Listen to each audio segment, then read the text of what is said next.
It seems to me a lot of people are making money on this COVID like shit. I mean, every time I turn around, people making money off the PPP loan, like a different type of COVID fraud and everything like that. And I don't mean like pennies. I mean like they were making money off of this shit. Hey, what's going on YouTube? So in this video, we're going to talk about a news anchor over there in Arizona that is apparently getting some hefty prison time because a whole COVID fraud scheme got uncovered. So let's jump right in. At sentencing on Friday in this Fort Worth, Texas courthouse, Stephanie Hawkridge was emotional, her voice shaking as she told the court she was truly sorry. But at the same time, she did not take full responsibility for the PPP loan fraud conspiracy that she was convicted of. Inside the Fort Worth federal courtroom, the judge characterized Stephanie Hawkridge as a leader in the conspiracy, saying that she capitalized on the generosity of the government and committed a serious crime in the midst of a national pandemic. He sentenced her to 10 years in prison. He talked about her character and how he viewed this as a single misstep in her life. Hawkridge was convicted of conspiracy to commit wire fraud in June. Back in 2020, she and her husband were co-founders of Blue Acorn, which processed applications for Paycheck Protection Program loans during the COVID-19 pandemic. It was a crazy time, and there was like very little guidance. I don't know.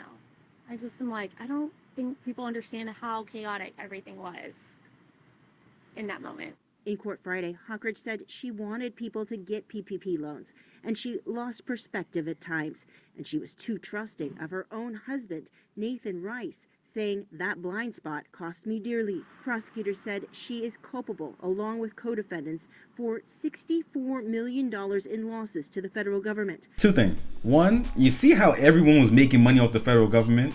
Getting money out of the federal government is like, that's nothing new.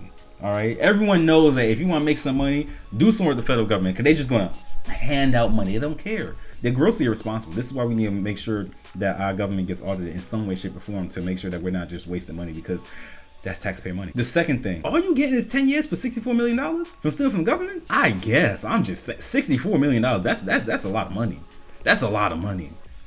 That's life-changing money right there. And you just, all you getting is 10 years? Look, all I'm saying is that I've heard of people going away a lot longer for a lot less. For helping themselves and others get PPP loans using falsified financial paperwork. Despite the size of the fraud, the judge sentenced her to less time than prosecutors requested. Are you able to make a comment here about the sentence? The lead government attorney had no comment outside the courtroom. They still must go through sentencing with Rice, scheduled for next month. The couple has a 1-year-old baby. I'm just trying to be a great father and trying to support my wife the best I can. Hawkridge's attorney asked the judge to let her remain out of custody on an ankle monitor until the judge can determine whether he'll stagger prison sentences for the husband and wife, so at least one parent is available to care for their child. You might say I'm heartless for this. You might say I'm cold. If this wasn't a high-profile case, and this is any old Joe Schmo, any old broad on the street or whatever, they wouldn't stagger their prison sentences. They'd be like, look, your child gonna have to figure it out. They're gonna go in the system. And I'm not advocating for that. I'm just saying that you see how there's certain things taken into account when there's high profile individuals and whatnot. I know people that have had parents in the prison system at the same time and they had to get raised by a family member or they went in the system. For them, it's like, we should stagger it for them. Make it so they could raise their daughter. I'm not against that. A child needs their parent, and it sucks that they ruined their child's life because they were out here being greedy. That does suck.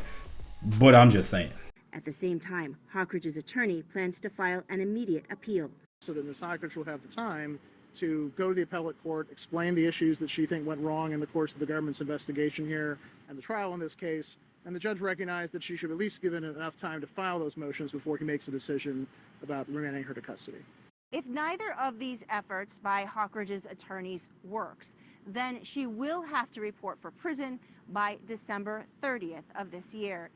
In Fort Worth, Texas, I said Arizona when I first opened this video up. I meant Texas, okay? I was thinking Texas, but for some reason I said Arizona. I don't know why.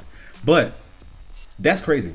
$64 million, 10 years. And then they also try to advocate, be like, hey, look, they should stagger the sentences. So, and like I said, I'm not against that. A child should have their parents, both parents, but when you got the money for it, I mean, shit, it is what it is. A lot of people got over with this COVID, like loan protection, everything like that, the PPP loans. A lot of people got over because a lot of people are now being sentenced and or being indicted when it comes to it because they did the investigation. Because the federal government, the FBI, even though they have their flaws, They watch you for years. They pay attention. They look at your money and they start going, whoa, this shit right here don't make sense.